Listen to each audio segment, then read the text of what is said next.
if I was taught how a man should treat a woman properly, seeing dad treating mom properly, seeing how my dad would treat me like a, Yeah. princess or like, you know, you're less likely to put up with crap from men who don't do that because you've already experienced if my dad does that, why would I settle for this?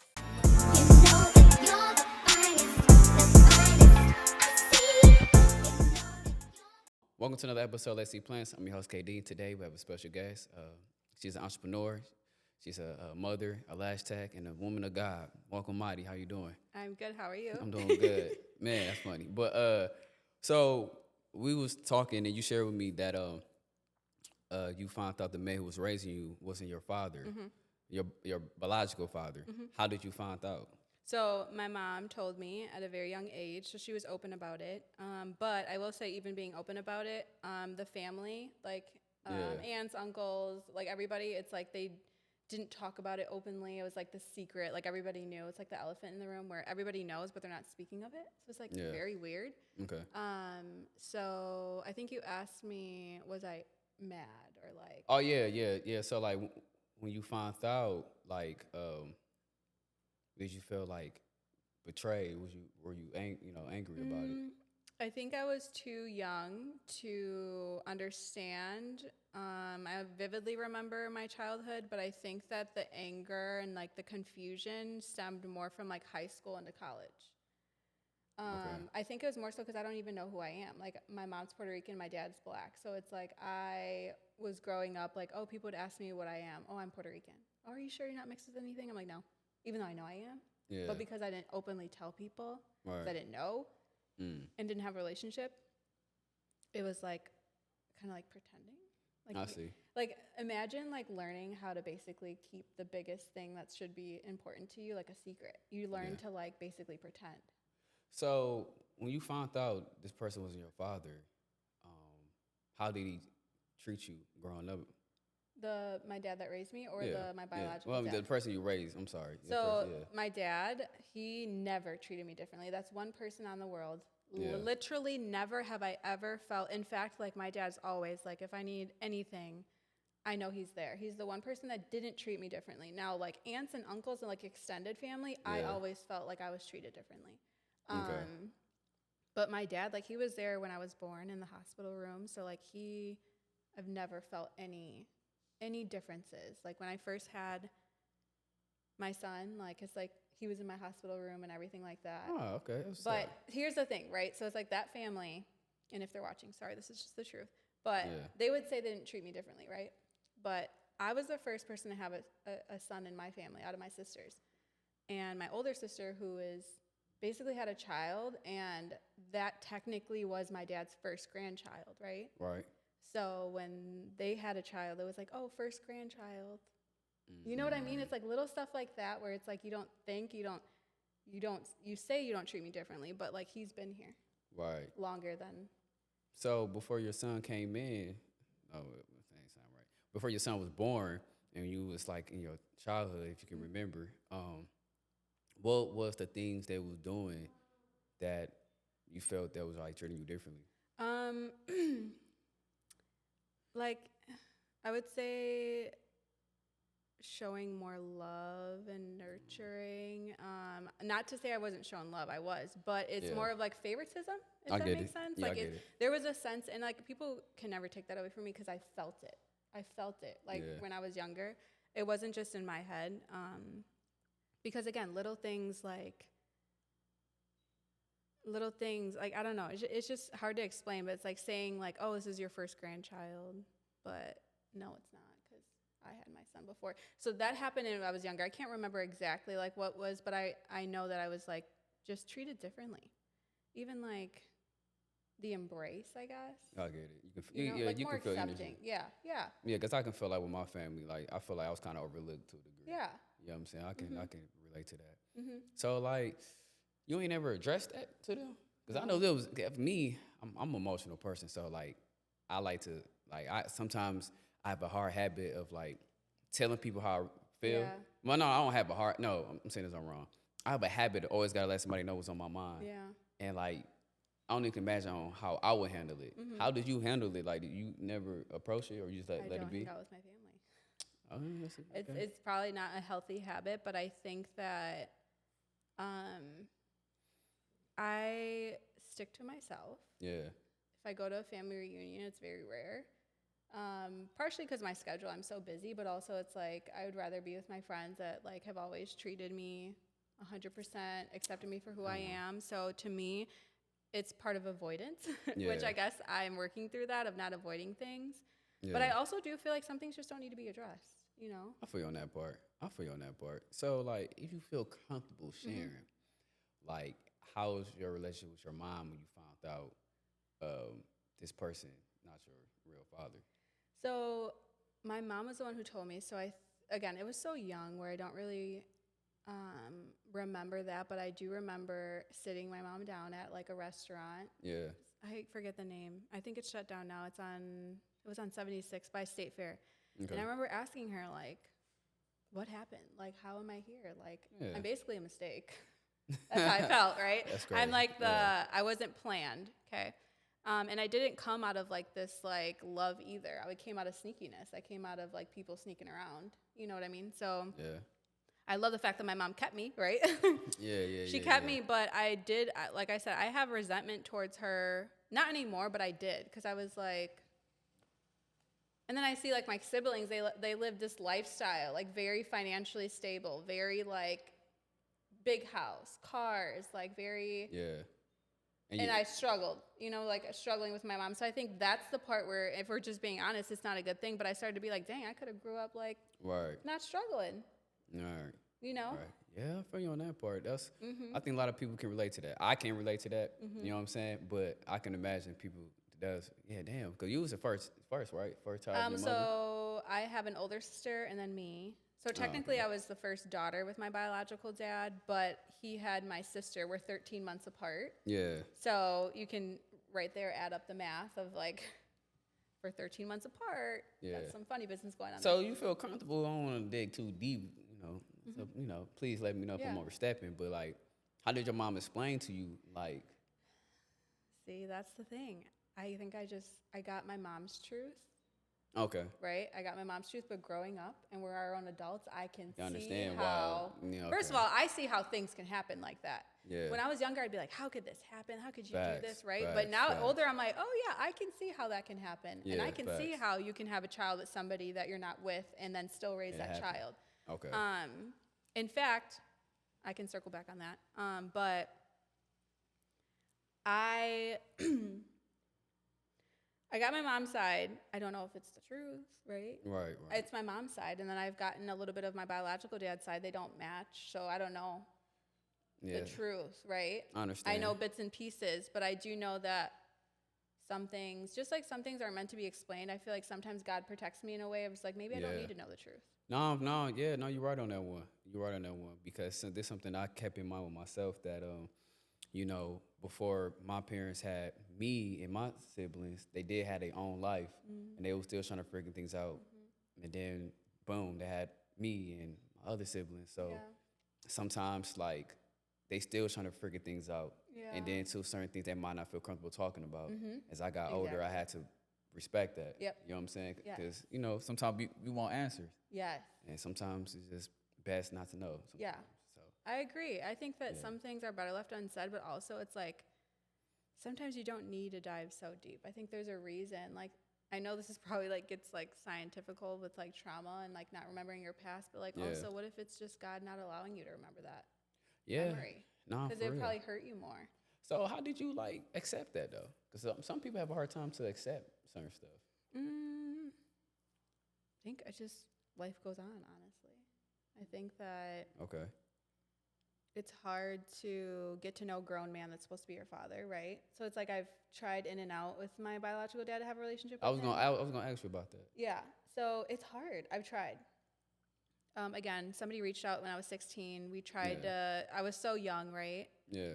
And I remember like he was trying to like parent me, and I really didn't like how he was like coming at my mom's parenting. And I okay. remember like, again, vividly, I don't remember a lot of my childhood, but I remember him saying like, if you have a boyfriend, I'm not buying you a car. I was like, what?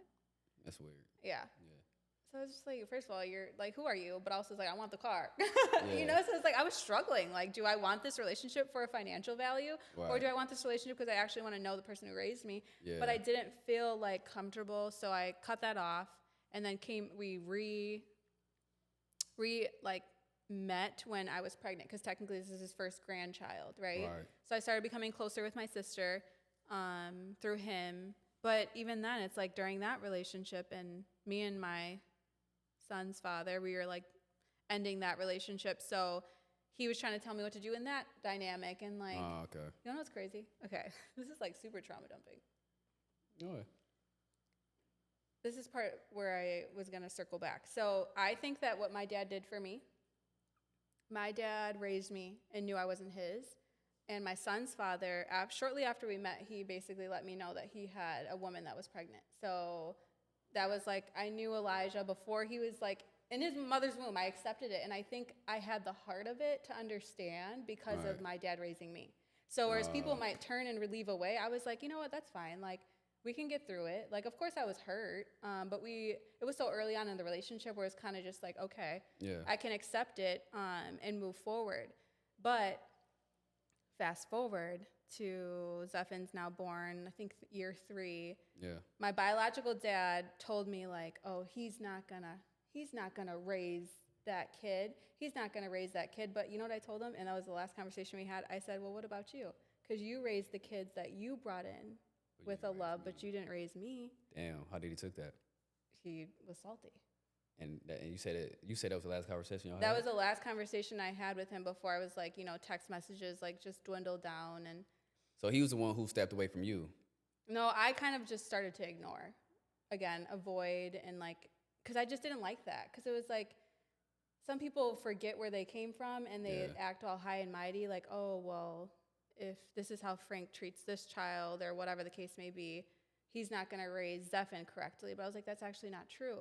Because I know it sounds bad, but when you do bring a child in the world with somebody you love, it is different than bringing a child in with somebody you had one night stand with. Two completely different things, right? So I was trying to get my biological father to understand that, like, this is you. Frank is you. Yeah. So I had to get him to understand that, and I think he understood it, but I just distanced myself. Yeah, well, it sounds like your dad probably had a lot of trauma of his own. That maybe played a role of how he With the church. Oh, word? Oh, okay. I was assuming. But yeah, like shit, he probably, was going through a lot of things with himself.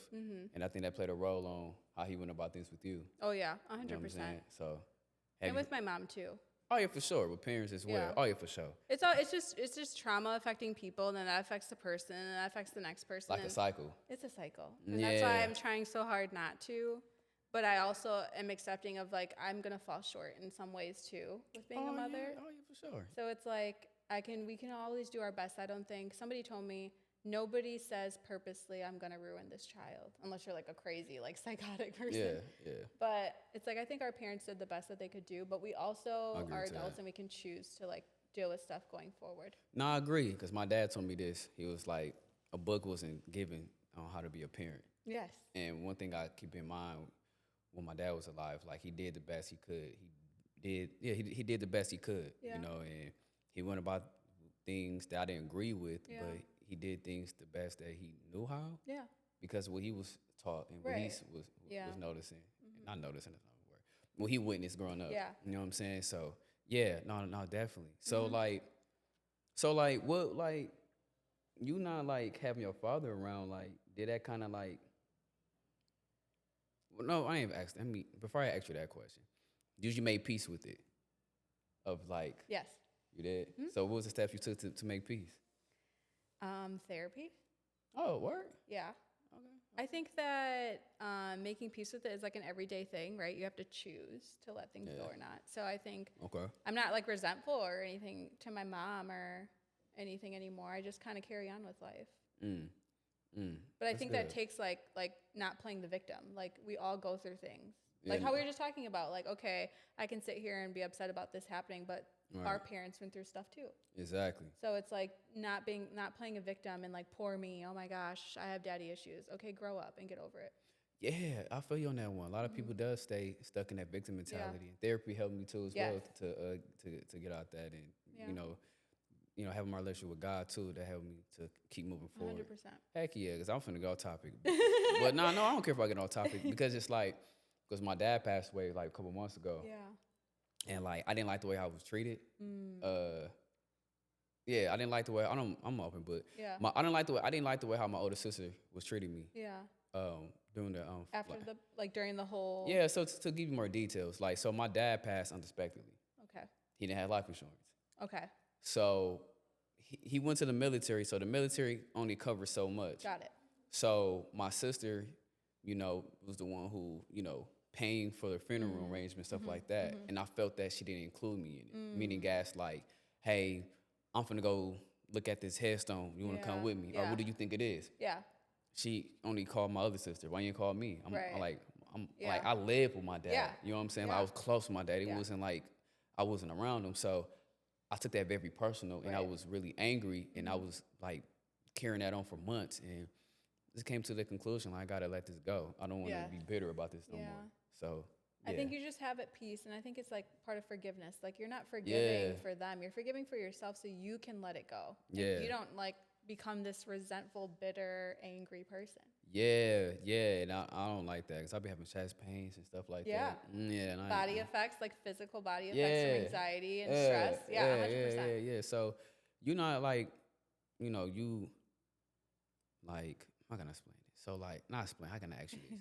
So you like not having your real father, did that like develop daddy issues? Oh, 100%.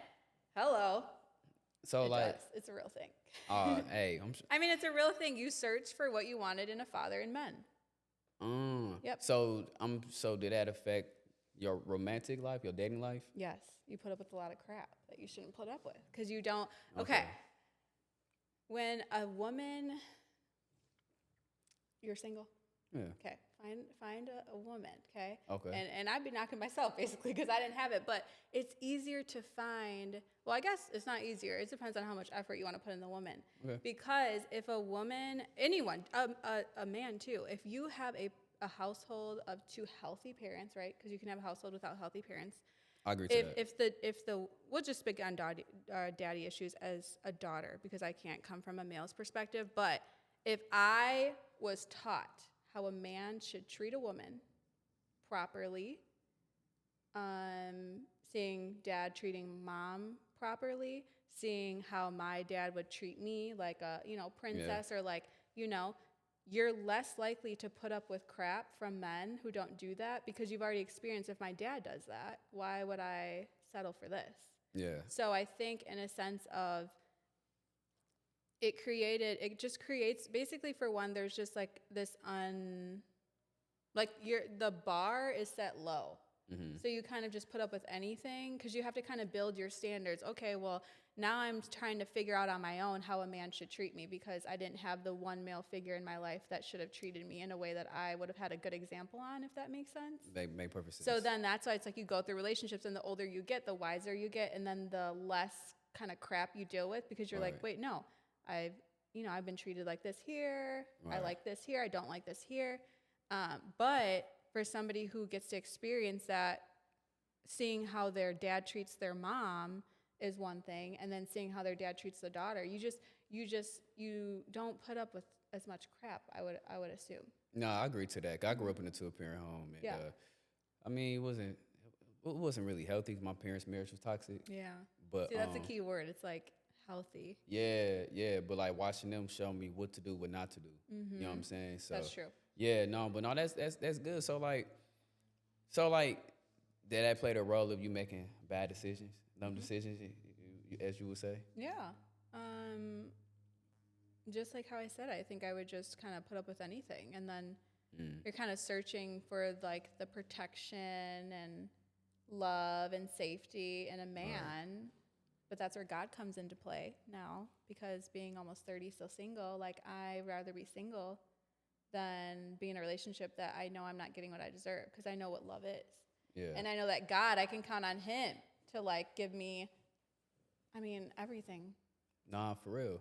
Stability, peace, like emotional support, like providing, like even financial, like I pray and then financial miracles happen. Like, So I think that's the part where it's part of like getting out of that victim mentality. Like we have daddy issues, right? But like who is Right. the father that we can actually count on? Which is the Lord. Agree to that. Agree to that. Mm-hmm. You know, this is one of the reasons why I wanted to interview you because it's like I've been like watching you. I don't know Mm-hmm. stalking shit, but like, well, I be seeing what you be posting. Like, I Yeah. really admire your relationship with God. Mm-hmm. I really do. God, that I was speaking Thank to. you. It's somebody who I interviewed. I do not know how to pronounce her name. Who? Uh, Sasha? yeah, I can't.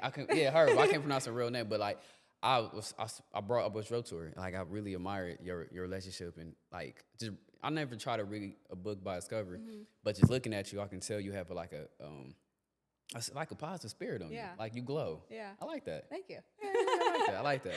But like, so like, you probably answers already because there's a lot of people who's, go through daddy issues. Mm-hmm. You know what I'm saying? So like, what was the steps for you? Like, what was that moment you realized like, yo, I got a problem. Like, I gotta fix this. To get closer to God? Yeah, just Oh. overcome your daddy issues, stuff like that. I think that actually goes hand in hand. I guess I didn't realize it until you just answered that now, but I think that just being out and being wild, and Yeah. that was like the same week I was like, yeah, I'm done with this. Uh, So I was drunk on a Tuesday. I was Yeah. drunk and had a one night stand on a Tuesday, and I got Okay. saved on Friday. Oh, shut up. Yep, just Oh. like that. And you've been saved ever since. Mm-hmm. I can't say I haven't made mistakes. I have made Yeah, of mistakes, course. but I realized that this is not the lifestyle for me. It was uncomfortable. And I think a lot of it too, where it's like when you're trying to get back at somebody, you're hurt, and now you're hurting Yeah. people and hurting people. And I think that God convicted me. Like, it's like, even though I wasn't really submitted to Christ Right. years before that, he protected me when I was drunk driving from Milwaukee to Racine. Like, he still kept me. And I probably still don't even know the reason why, right? Like, I Right. still, like, will come. But it was, like, just realizing that for when you're uncomfortable, like, it may come easy for some people to live, Yeah. like, this going out fast lifestyle. But I Yeah. just felt so uncomfortable. It was just not me. So I remember my son's grandma, I went on vacation, right? And I posted this little thirst trap.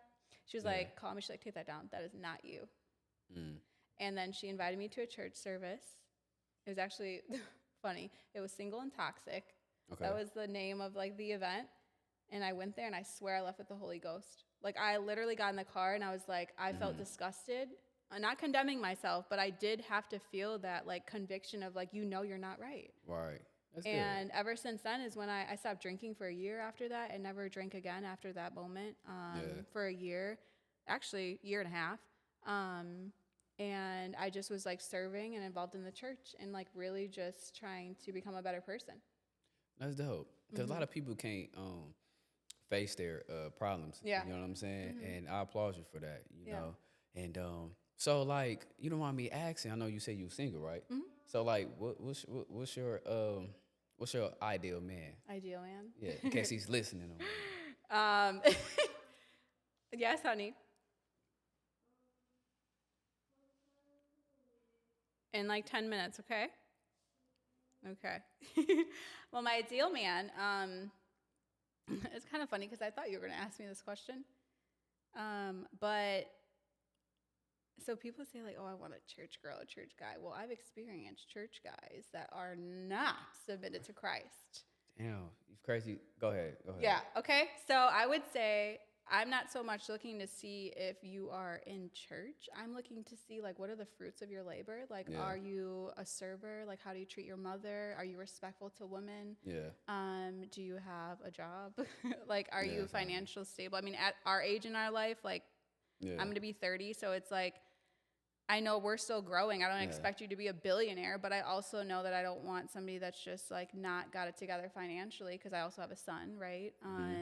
Someone that's respectful, that like also is very patient. Yeah. Very patient. Probably like all the fruits of the spirit, really. Patient, Yeah. kind. And I think that I embrace my singleness because I work on the things that I want from a man, right? So if I Right. want a man that to be patient, I have to be patient too. True.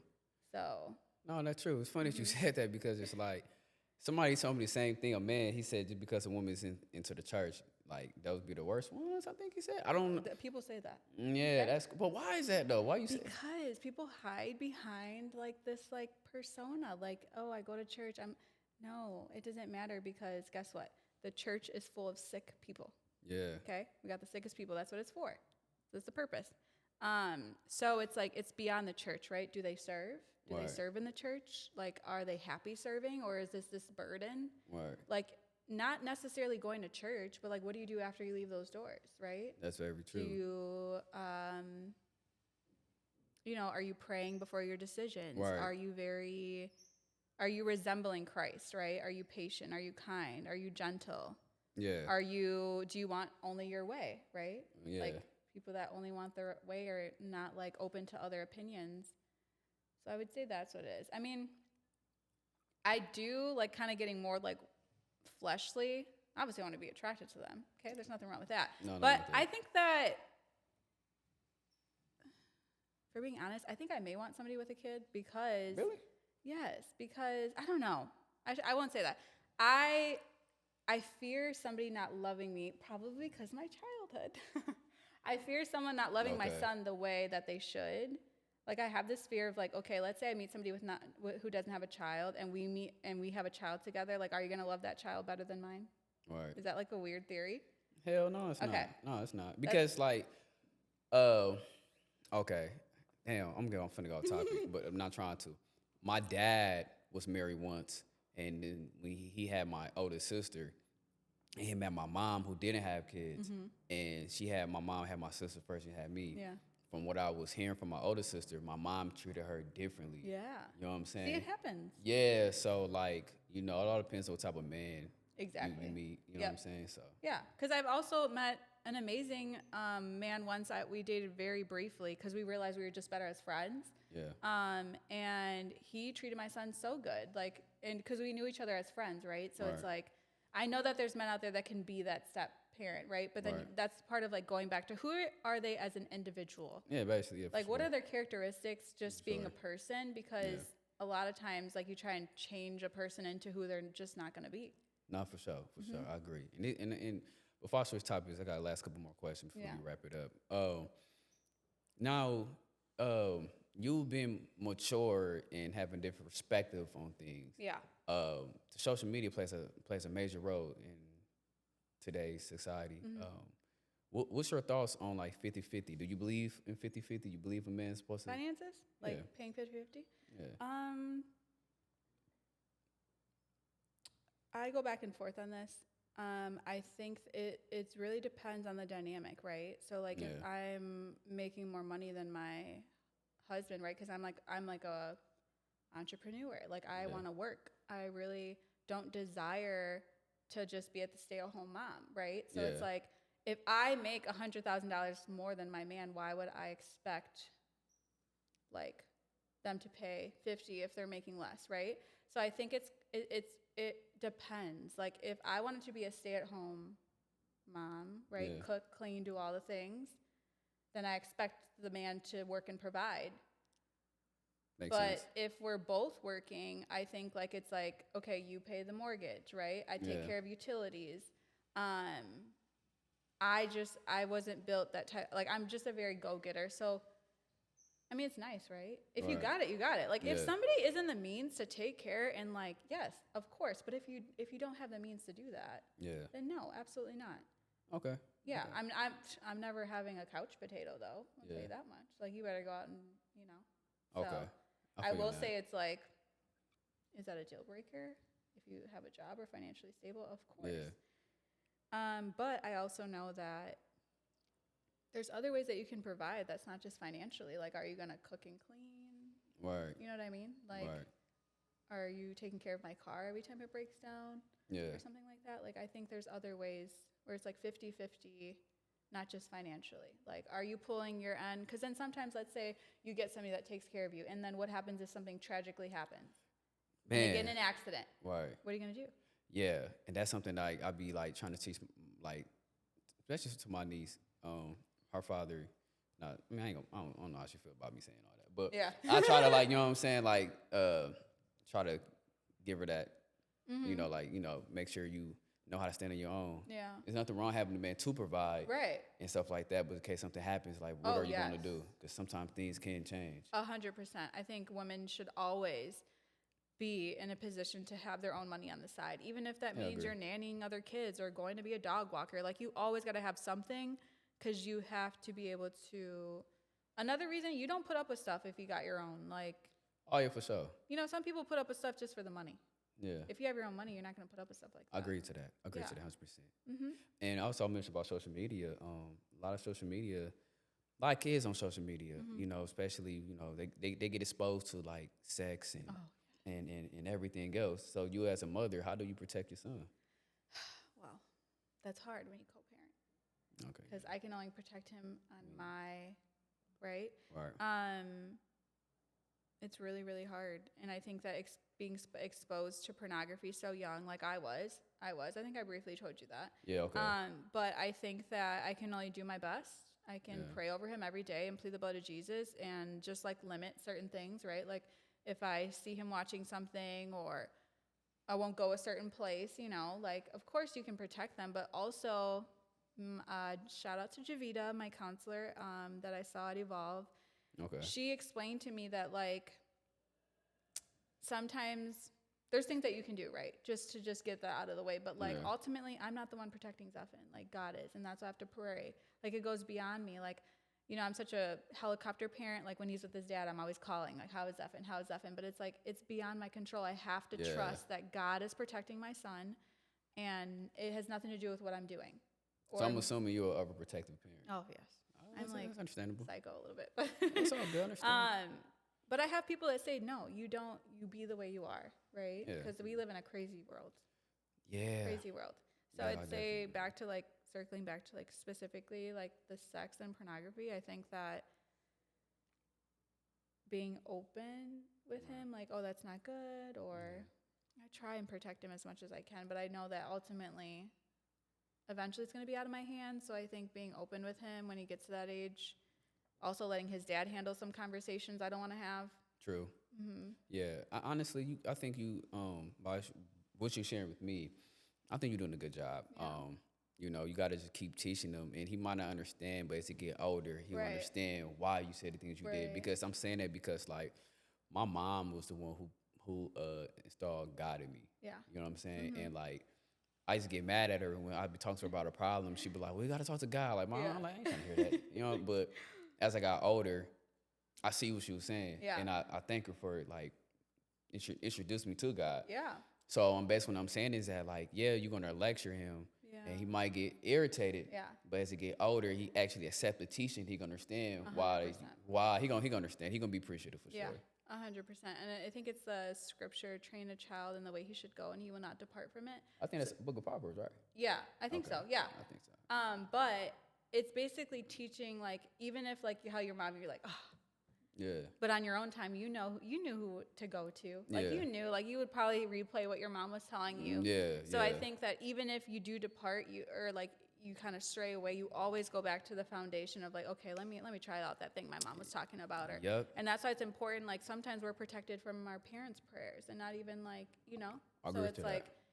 pleading the blood of Jesus over my son every single day. Yeah. And making sure that I'm really, even if he doesn't want to hear it, but he loves it. He for bed, every time before bed, he either picks Bible stories or Rain. That's dope. So we put Bible stories on, and if he's staying up too long, then I'll put Rain on, and he'll knock right out. But he knows for bedtime, we pick those two options. Oh, that's dope. Yep. That's dope. That's dope. And I know it's my last couple of questions. I forgot to even ask you this. Like, I see God been doing some things for you with the whole lash tech and stuff like that. How's that going for you? Like, I think you finna move to Dallas. Yeah. Yeah. So like, when did you get that calling to move to Dallas? Well, that's all God. It's such a God thing. So It was 2 years ago. Actually, there was a women's event, Social Dallas. They had a social one day. It's the women's ministry at their church. And I felt this like overwhelming call. Like I'd seen one video of Taylor Madu. I didn't even watch the main pastor, Robert Madu, at that time. And I saw a video promoting this women's event. And for some reason, I just felt this overwhelming, like, I need to go. And it was in like 2 days. So it was like, okay. So I was trying to find childcare, whatever. And I kept praying on it. And it kept pointing me to the signs of like, I feel like I should go. And I was like, okay, God, because it's like an extra thing, right? It's like whatever money is in this envelope, if it matches the amount of money, the plane ticket, hotel, whatever, then I'll go. And it was like short, maybe like $150. Yeah. And his grandma calls me because I was telling her like I was interested in it. And she was like, she called me. She's like, I'm going to give you $150 towards, I'm like, that's exactly what I needed for this envelope to match what I needed. So I got my confirmation to go. Okay. So me and Zephin went just by ourselves to this all women's event. Went there, loved it. I felt like I really I felt the Holy Spirit so strongly. Like it was more of like sometimes when you're worshiping, you're kind of looking around. Mm-hmm. That was the one time I'll remember that I didn't care who was watching me. Like I worshiped like nobody was there. I think it helped. I was in a different state, but it was more like letting that go. Yeah. So then fast forward to a year later, like Dallas is popping up, and I'm like, what the heck? And so I went to the women's event again. Okay. But this time I also went to a Lash conference there. And I'm like, wait, I could really see myself here. Well, I went to the women's event for the second time. And I went there with my friend. We prayed on it. I said, God, if this is where you want me to go, like I'm asking you for one more confirmation. I know you've already confirmed to me. And we prayed. So where 2 or 3 are gathered. Okay. Yeah. We came together and prayed. And we got in an Uber. And we were going back to it, and the Uber driver, we were talking like, he was like, where are you from? You're going to move here? I'm like, yeah, I think so. He's like, I moved here like a year ago. He's like, you don't see my hat? And it was an MKE hat. It was a Brewers hat, and he was wearing a Brewers jacket or like a jersey. I didn't even recognize it until he pointed it out. So I got my confirmation. And God's just been providing. Like I'm telling you, like from the places I'm staying to how I'm getting there, like pure provision. Like providing financially. Like it's crazy. Yeah. Like, if I were to really explain it, like all the ways that God is really providing, where it's like people are like, "How are you doing that?" I'm like, "That's all God." That's how you know it's God. Oh yeah, for sure. I definitely can relate to that. You know what I'm saying? Totally different situation, but like when my dad passed away, like God knew how close I was with my dad. Yeah. So it's just like me, because I was pre-recording this podcast when he passed away. Oh yeah. Yeah. So like, make a long story short, when people are like, "Oh, you're strong," and you know, they see me being consistent, just like that's God doing that. Yeah, God kind of like, because even before I met Caleb, rent the studio. Yeah. Like I had a hard time finding a place. Right. So I just talked to God and and then you found this place. Yeah. And I think God is in the business of doing things that you can't take credit for. Right. So it's like, basically, yeah. If you have the means to do it, how can you give God the glory, if that makes sense, right? Make perfect sense. He provides, yes, but like I really believe, and I'm reading this book too that's teaching me, like God wants you to pray for things that you can't do on your own, because if you can do it, then you could get, like you could kind of maybe become a little bit self-righteous and say, well, I'm the one who comes here. It's like, no, God will do things that just like blows your mind, because then there's no other explanation other than him. Yeah. I agree to that. Mm-hmm. See, that's why I really admire you. You're a relationship with God. Like, I'm not trying to pretend like you just perfect, but I really, but I admire the fact, the effort you put in. Mm-hmm. You know what I'm saying? The positivity you share, because it's not too many people like that. Yeah. Yeah. So, this is my last question I want to ask. Like, what's your message to anyone that's dealing with like? Hold on, honey. Like, sorry. No, you good. Like, what's your message? What's your message to someone who's dealing with like daddy issues and past trauma, stuff like that? I think my overall message is to get the help. To get out of the victim mentality. We all have things to go. Like, we all have trauma. We all have things that we've gone through. Do the work to be better. Right. Especially for your future children. Nobody wants a pity party. Right. Like, literally get up and do the work. Therapy. There's so many free resources. You don't even need to pay a therapist. Go on YouTube and find self-help books, self-help videos. Embrace singleness and like kind of fill that void with God. Like, if you feel like there's a void because you had an absent father, well, fill that with the Heavenly Father, and He will provide. That's dope. Mm-hmm. That's deep. That's deep. I like that. That's the Holy Spirit, because I don't know where that came from. Yeah. Mm-hmm. Well, that's all the questions I have. Good luck on your journey. Good luck in Dallas. I believe good things gonna come your way. Keep being who you are. Yeah, thank you. You're welcome. Yeah, for sure. That's it. Okay, bye.